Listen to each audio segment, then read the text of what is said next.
Hey YouTube, what's going on? It's your boy Sektor and I'm back with another video. As you could already read in a title, today I'm going to talk about 9.2 changes for Shaman, or should I say specifically for Enhancement Shaman, since that's the only spec that I care about right now. And before we jump into the video, please drop a subscribe if you like my videos, because that helps me so much and it's totally free with only 1 second consuming to do, and it really motivates me to create more quality content and helps my channel by getting the publicity. So without any further ado, let's jump into the video. And before I start reviewing them, I just wanted to say that these changes are so good and that they are going to make Enhancement Shaman top tier for sure. So if you are questioning yourself, should you play Enhancement Shaman, I would say play it, and I would recommend it to you because it's going to be a very good and fun to play, and I'm sure that you're going to have a good time with it. So let's start reviewing. So here are all the Shaman changes for patch 9.2. So first we have Elemental Conduit, aka the Ventir legendary item, which now reduces the cooldown of Chain Harvest by 1 second when Flame Shock critically strikes, which is very good, and I'm going to explain you in a very short time why when I get to the other changes.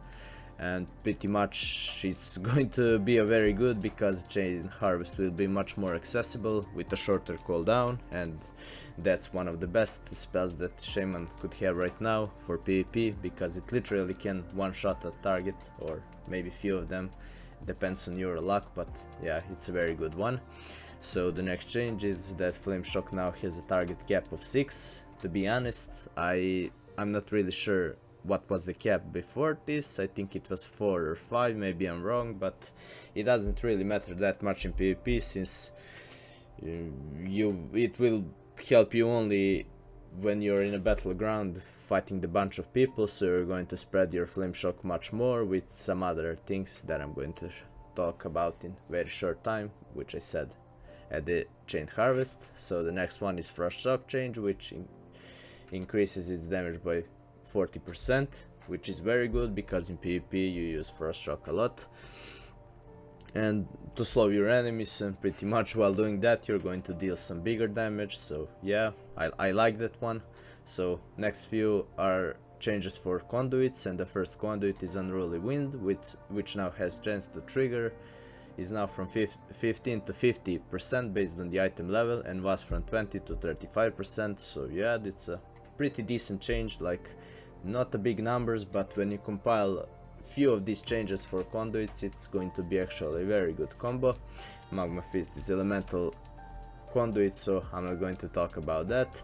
Focus Lighting is the next one, which damage or healing is increased now from 5 to 12% based on the item level, and was from 1 to 4.5%, which is again very big increase, even though it's some small numbers. And when you combine that with Unruly Wind or Chill to the Core and stuff like that, it's going to be a very good changes. So the third one is the Chilled to the Core, which has chance to trigger now from 30 to 72% based on item level, and was from 21 to 35. Like yeah, again one of the big changes. And now one of the biggest changes is that Shaman gains access to the 2 new Ghost Wolf forms. Yeah guys, Ghost Wolf is getting new forms. That's all I'm gonna say. So the next one is Root Effects from Earth Grab Totem. Now properly counts absorb damage when determining if it's enough damage to be breaking the root effect, which is pretty fair. Like I can't say anything about that. It's totally fine.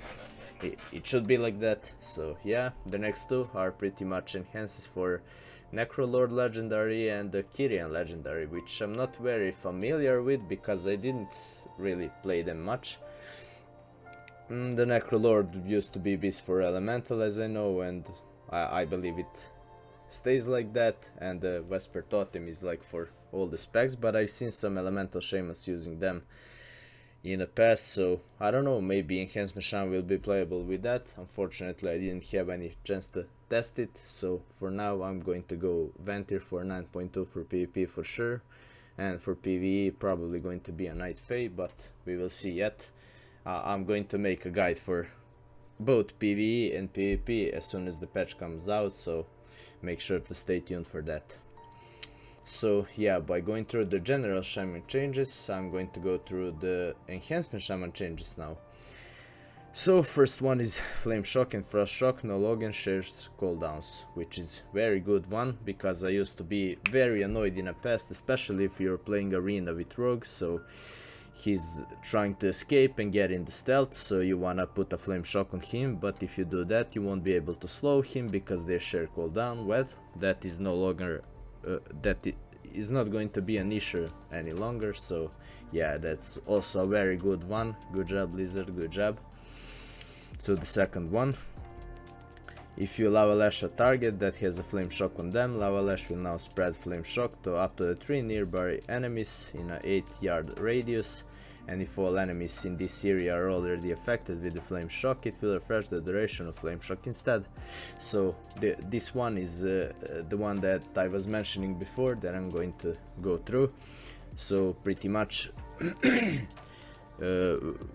this will be mostly good for a PvE, first to say, because in PvP you are not often stacked with that much enemies, and it's going to be good for battlegrounds, like when you're having some huge team fights, so you're going to spread Flame Shock up to every player, and every time one of them critically strikes, your Chain Harvest is going to get reduced cooldown. So I believe for one fight that the cooldown is going to be reduced for a half at least, so it's a very good one that gives you ability to try and one-shot somebody again. So yeah, it's also a very good change and in very good combination with Chain Harvest and Elemental Conduit, so that's one of the big reasons why Ventry is going to be still so OP for the PvP.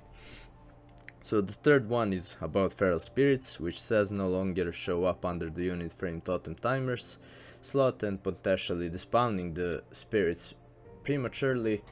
Well, to be honest about this one, I never really paid that much attention to notice if they'd get removed, but I remember having some bugs, like if some totems are up and putting them and then totems again, they used to disappear from there, but I'm not sure if they disappeared from fight as well. So I mean, they probably did, since they are doing this change, so yeah, I guess it's a good one, you know.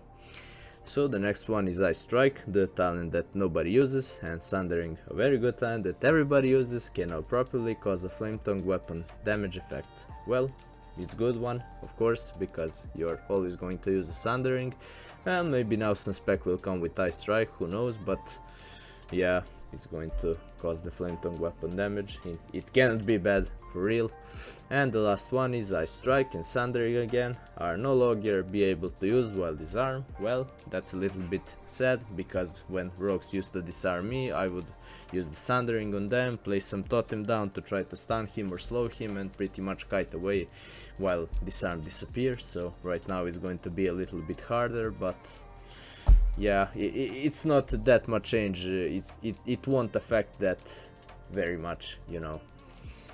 And the last changes, or the new additions that I wanted to talk about, is Enhancement Shaman tier set bonuses for patch 9.2, which I pretty much hear that people are complaining that when this comes out and people go and grab their PvE items, that they are going to have the advantage in PvP with them, which would be a really bad, because it will force player to play both PvP and PvE content to get all the items that you need, which, I mean, I'm a fan of the Wrath of the Lich King, where in the past you needed to collect a mix of PvE and PvP items in order to be very good in PvP, or in PvE just the PvE items. So I kinda like this, and I like this since I like to play both types of content, and I do like to raid and play some mythic dungeons, of course with the PvP as well. So I don't know, that might be good, but it might ruin some experience for people, so I don't know how it's going to work. Well, we will see. There probably will be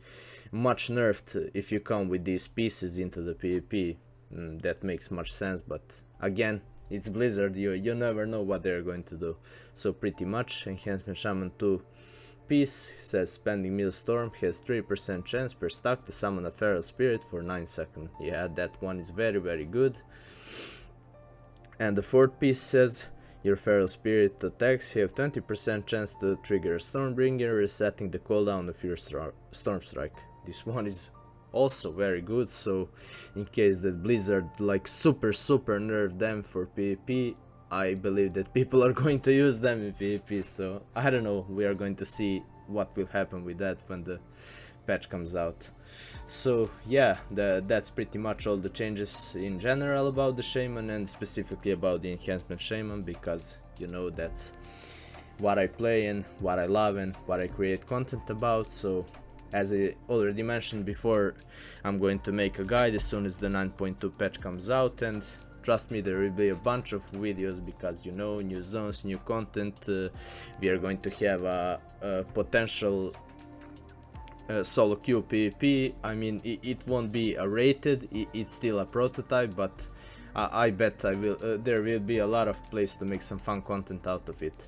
So yeah, if you again enjoy this video and you like my videos overall, please don't hesitate to subscribe or even throw a like on a video. It helps me so much and motivates me. So yeah, thank you guys for watching, and see you guys in the next.